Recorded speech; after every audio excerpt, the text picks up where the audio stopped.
Então, seja bem-vindo, obrigado por nos atender aqui, saudar você com todo carinho. E queria começar já pedindo para você falar um pouco, você escreveu um texto muito tocante, importante, com relação aos ataques que o presidente Lula sofreu e a situação dramática de Gaza, né? Que continua, inclusive hoje tem mais 100 mortos, notícias sempre, o exército de Israel, né, arrebentando ali. Fala um pouco em linhas gerais para a gente, como é que você está sentindo essa situação e se você vê perspectiva aí de algum tipo de acordo, de algum tipo de ação do próprio governo brasileiro com relação a isso. Bom, eu acho que a fala do Lula representa um ponto de tensão na ordem internacional. Quer dizer, o Lula é uma pessoa que tem sensibilidade política para o contexto e, numa situação limite, se manifestou. Então, há pontos, hoje nós estamos em contextos bélicos que têm uma dificuldade da questão da neutralidade. Mas eu tentei me esforçar para duas coisas, né? Colocar como seria um cessar-fogo e a partir de que referência, quer dizer, qual é a referência no campo palestino e qual é a referência no campo israelense, no campo judaico em particular, né? Como essas questões se colocam para esses povos na história recente e que ponto do direito internacional, das questões internacionais, onde é que tudo torceu o rabo. E rapidamente eu fui pegar aqui em 80, por volta aí nos anos 80, o Conselho Nacional Palestino reconheceu o Estado de Israel. E o contexto de desdobramento do final dos anos 80, início dos anos 90, o fim da Guerra Fria, produziu um cenário, por um lado, adverso e contraditório, porque era a ideia de uma hegemonia norte-americana no contexto, e uma situação muito grave de todos os desgastes e todos os processos e dificuldades que vieram com a guerra contra o terror, a primeira guerra do Golfo, etc., em 92. Mas eu também queria encontrar algum argumento que fosse sólido face ao movimento Paz Agora, à esquerda israelense, ao contexto de luta contra o Netanyahu.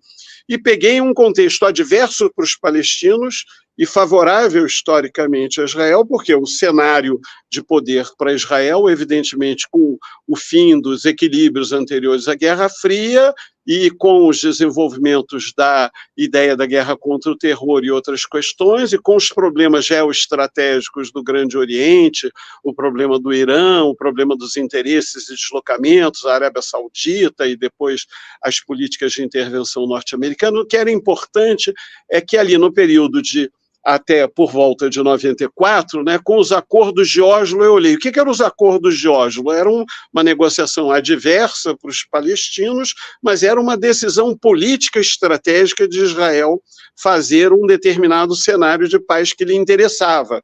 Mas, digamos, mas o que aconteceu? Aconteceu que, por um lado, pessoas como Said, pessoas importantes do campo palestino, criticaram que o Arafat teria cedido muito, etc., e que aquilo também significava uma dificuldade enorme para a conformação do Estado palestino. Mas, vamos dizer, era um momento que, teoricamente, as decisões, a faca e o queijo, e a decisão se colocavam para Israel. Teoricamente, Estado democrático, moderno, cansado da guerra, etc. Porém, a extrema-direita matou o Isaac Rabin. Ele foi assassinado por forças que, inclusive, em parte, participam ideologicamente, politicamente, participam na composição do governo Netanyahu, que vem sendo um governo de direita. Então, o que eu tentei indicar? Eu tentei indicar um cenário num recorte histórico preciso, me preocupei com duas coisas. Eu me preocupei com a leitura de onde foi que a perspectiva laica e política e o papel da OLP e do Arafat foi sendo desgastado pela política de Israel, foi gerando, e aonde aquela conexão OLP, intifada, formas diferentes de luta política, de luta popular e todas as questões, e como foi sendo produzido o cerco. Ao mesmo tempo, a impotência, porque montar o Estado de Israel também tem custo, quer dizer, todos os problemas, as infraestruturas, a situação econômica, a gestão da água, a gestão da energia, o custo dos servidores, a manutenção de políticas de segurança, e de alguma maneira foi feito sempre um jogo que se beneficiava paradoxalmente do fundamentalismo religioso, da jihad, do avanço do Hamas, que inclusive depois expulsou a autoridade palestina e a OLP de Gaza, né? Então, quer dizer, eu fiquei pensando em todas essas questões, mas, digamos assim, vamos dizer, o Arafat, e não, com todos os erros que pudesse lhe criticar, tinha aceito fazer a negociação de paz, né? E o que aconteceu em Israel? Aconteceu em Israel que as forças da extrema-direita avançaram e bloquearam a paz, e mataram o líder, porque quando você mata o referencial de uma costura estratégica, quer dizer, você então passa a ter o Arafat cercado e a morte do Isaac Rabin tirou o cara que teoricamente negociaria uma paz que era muito adversa. Então eu só quis fazer essa observação política pensando muito no genocídio, né? Pensando muito, porque não é só o direito internacional, quais são as questões ao Estado democrático, a resistência palestina, o que seja, e eu quis pensar algo do ponto de vista que colocasse a situação em que a gente perdeu o caráter laico que era dado pela perspectiva da OLP e o caráter laico do próprio Estado de Israel, que se tornou à mercê dessas coisas fundamentalistas do projeto do Grande Israel. Então, foi um raciocínio, um esforço para produzir uma eticidade num recorte que é o do pós-Guerra Fria, digamos assim, hegemonia americana, contexto histórico adverso, Israel superpoderoso, mas as forças adversas e contrárias e golpistas e provocadoras em Israel foram terríveis, e as contradições e um certo esgotamento, quer dizer, o mesmo Arafat quando ele se colocou de novo do lado da intifada e tal, tentou se aproximar, ficou complicado. Então, essa alimentação do conflito, vários massacres, a coisa da Cisjordânia o tempo todo, a retomada dos assentamentos foi muito grave. E, por última observação, de fato, falar de genocídio, existem várias formas genocidas, várias formas de limpeza. Há um processo que produz limpeza étnica, assim, há um processo de genocídio. O que é genocídio? Quando você extermina uma etnia, um grupo social, por ação e obra de um poder político de Estado que opera a eliminação de um grupo social física e demograficamente. Quer dizer, se as razões pelas quais o crime vai se configurando pelo volume, não é? Como a gente discute no Brasil, tem genocídio ou não tem genocídio com as matanças que a gente tem sucessivas das chacinas, as somas das chacinas? Porque esse é um debate brasileiro, esse é um debate interno, esse é um debate em cada país e com a sua história. A história da eliminação dos índios, a história da escravidão, a história da Inquisição, todas essas histórias que hoje a gente refaz as histórias dos povos. Cunca, querido, olha só que aula fantástica a gente está recebendo aqui. Deixa eu apresentar para vocês, para quem não conhece, o professor Pedro Cláudio Cunca Brando Bocaiúva Cunha. Nome bonito, né? Por isso é só Cunca. Que coisa, eu acho Bocaiúva tão bonito. Bocaiúva é indígena, né? Ou não? Vem daquele coco da Bahia, é um nome nativista que o Quintino Bocaiúva, que participou do movimento republicano, adotou, né, no nativismo daquele período.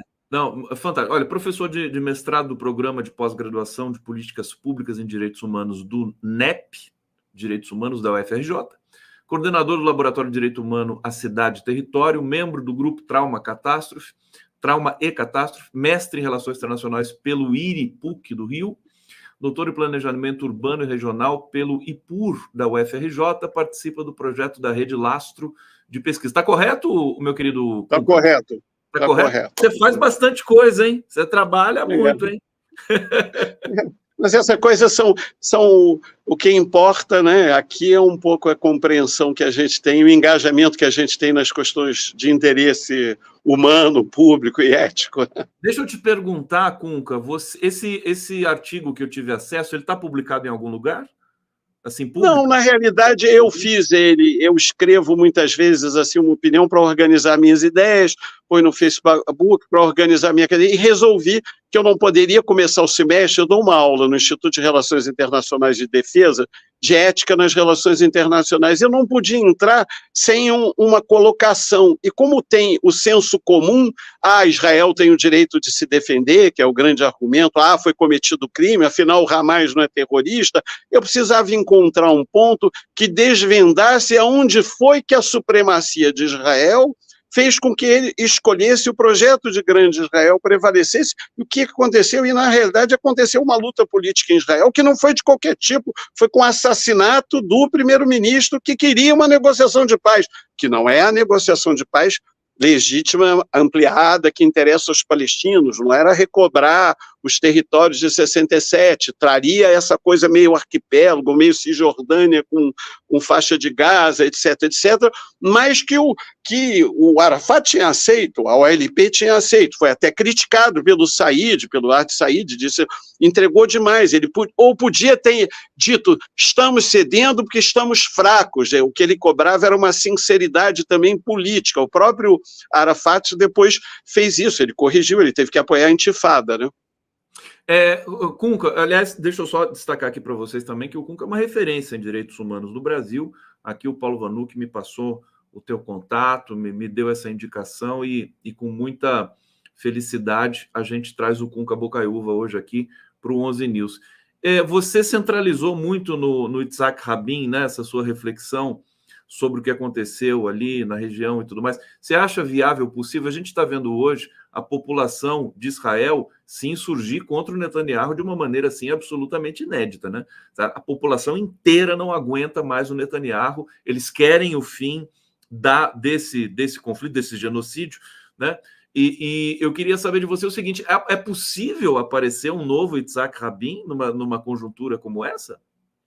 Não, eu acho que a conjuntura que teve esse ataque, com seus efeitos materiais simbólicos de medo interno, muito difícil. Nós estamos discutindo aqui, objetivamente, um cessar-fogo.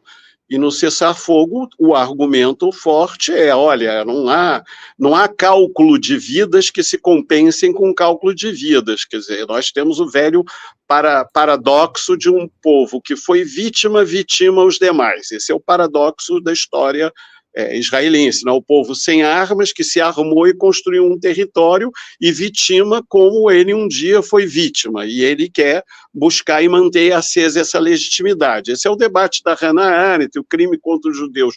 Não é um crime específico, é um crime contra a humanidade. Esse é um debate, então é um debate que permeia um debate interno. Mas cansada da guerra e modernizada, a sociedade israelense, num dado momento, disse queremos a paz agora. Esse é um movimento interno. De outro lado, a resistência palestina, ela se desenvolveu com a juventude nos territórios ocupados, em todas as coisas, com todas as provocações, ataques, múltiplas guerras, e ao mesmo tempo à mercê dos grandes jogos. Primeiro foi o grande conflito do mundo do nacionalismo árabe, depois, a cada movimento de um conflito, a guerra do Yom Kippur, os problemas do conflito com o Líbano, depois o conflito da Síria, as mudanças da cena internacional, até a gravidade, né, dos ataques e da guerra com o Iraque, que na realidade o grande genocídio do tempo presente foi o Iraque, né, uma guerra que foi justificada em torno de armas de destruição de massa que não existia, e o Iraque tem sido aliado... Só deixar o dado aqui, nos Estados Unidos mataram mais de 1 milhão de pessoas no Iraque, né?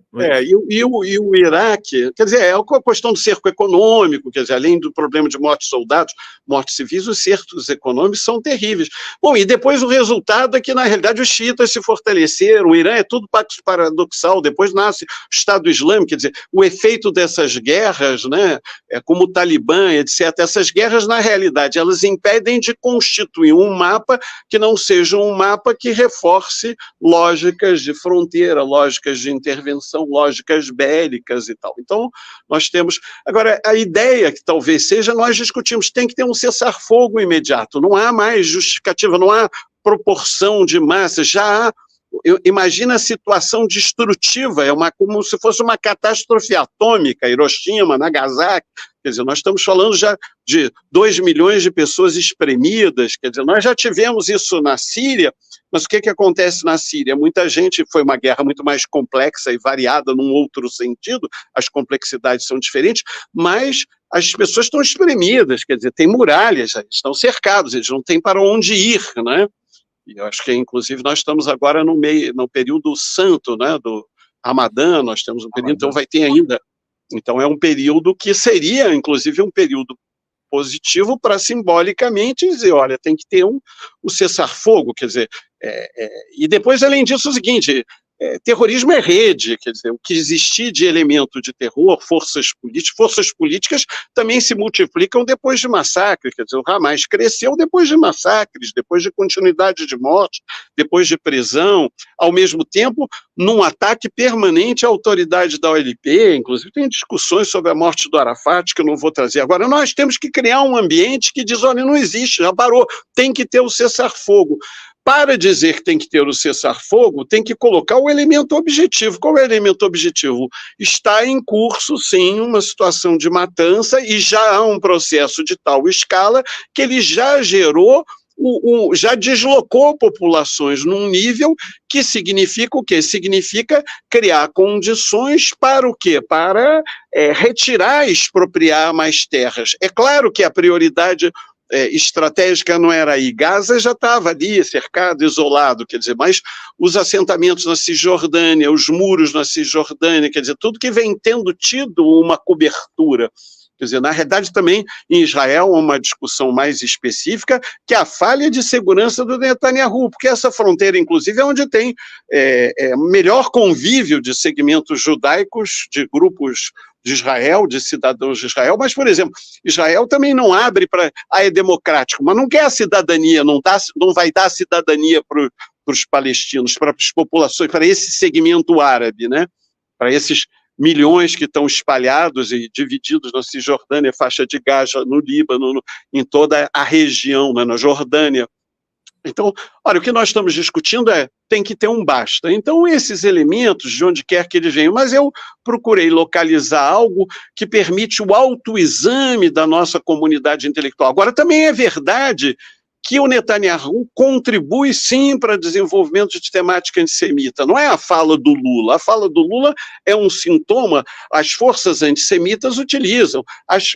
O Netanyahu, no projeto do Grande Israel, significa o seguinte, não vai ter Estado, não tem condições para o Estado palestino. Ora, isso significa que o Hamas diz, então, não tem condições para o Estado judaico, não tem condições para o Estado israelense. Nós temos um problema, porque também é um outro problema de fundo, é estados étnicos, né? Que nós temos a Croácia, nós temos, quer dizer, o fim da Guerra Fria, por exemplo, a Federação ex-Iugoslávia, ou a dissolução da União Soviética e etc., produziram um efeito muito complicado, quer dizer, que a gente está aqui nas Américas e estamos discutindo como criar multiculturalismo, como enfrentar o fato de que temos racismo, como é que somos divididos, inclusive...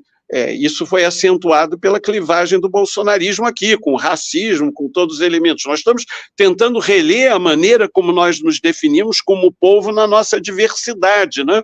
Quer dizer, então, na cabeça americana, nós temos que reconhecer a Revolução Boliviana, com o direito dos povos, não é? E o reconhecimento dos povos nativos, dos povos originários, todo esse debate. Ora, ali é um debate de extrema complexidade, porque a solução de dois estados é que ela pelo menos cria essa configuração que cria essa garantia dialética, problemática de segurança, quer dizer, seria o elemento que garantiria a segurança na região. Olha, parece que o Hamas ganha e o Netanyahu ganha, mas ganha o quê? O Netanyahu ganhou tempo. Então você diz, é possível tirar o Netanyahu? Quer dizer, o que vai acontecer? Não sabemos, que além disso tem o problema dos reféns. Quer dizer, é um problema específico. Essa mobilização em Israel diz respeito aos reféns. Ela não é uma mobilização contemporizadora, eles não querem a luta contra o Hamas, não é simplisticamente, não são as pessoas, é o processo de paz, mas elas dizem, isso daí disserve, né? A potência tem que ser capaz de preservar a vida, quer dizer, não basta ter um grande poder estratégico e você, de fato, não garantir as vidas. Aí tem várias questões que minam, mas que deram na unidade, no medo, nas questões, né? Mas eu fico pensando no nosso imaginário aqui, né, que exatamente forças de extrema-direita, forças conservadoras que querem o extermínio de populações, que dizem, tem ali problemas nas favelas, então vamos fazer a guerra, vamos matar em Santos, vamos matar na Maré, e essas forças usam Israel como paradigma, né? Exatamente, está completamente conectado aqui as polícias e tudo mais, o comportamento com esse comportamento do Netanyahu, né, de extermínio, de invasão e de grande sofrimento. Conká, você vai ter que voltar aqui. É muita coisa, né? Mas eu não sou especialista Eu não sou um especialista no tema, eu apenas me sinto obrigado a tentar uma saída, tentar pensar e voltar a estudar a questão. E o cessar-fogo tem que ser um pacto civilizatório, quer dizer, e para isso, e nisso, se a questão do Lula toca num nervo sensível de não tem monopólio para falar da questão do Holocausto, é preciso que se preserve a memória da especificidade da Shoah e também da morte, do extermínio da esquerda alemã, de tudo que é divergente, da intelectualidade dos socialistas, dos comunistas, também de parte dos russos e de prisioneiros que morreram naquele período todo, e de trabalhadores escravizados pelo nazismo. Quer dizer, toda essa especificidade não se perde, mas há outros genocídios. A palavra genocídio entrou como uma questão definida, limpeza ética, genocídio e tal. E o tema do racismo, sim, aflora em todas as direções, como racismo anti-islâmico, com racismo... Quer dizer, existe até neonazistas, racistas anti-judaicos nos Estados Unidos que apoiam Israel. Quer dizer, é um paradoxo, é cheio de paradoxos, né? Assim como o fundamentalismo, né, traz problemas, religioso. A gente acabou de ver talvez a maior manifestação pró-Israel, né? Tem ironia, né? No Brasil, né? Que foi aquele ato medonho lá do inominável, do inelegível na Avenida Paulista. Cunca, querido, deixa eu agradecer demais sua presença aqui. Obrigado. Espero que tenha tido algum sentido, mas vamos para o cessar-fogo que interessa à humanidade, né? Vamos vamos continuar e vamos cobrir, porque está no horizonte esse cessar-fogo aí. Pelos próximos dias pode sair alguma coisa nesse sentido, vamos torcer. Agradecer a todos que nos acompanharam aqui no 11 News, continue com a nossa programação e a gente volta amanhã, mais uma vez, às 11 horas. Cunca, beijo para você, querido. Obrigado. Obrigado.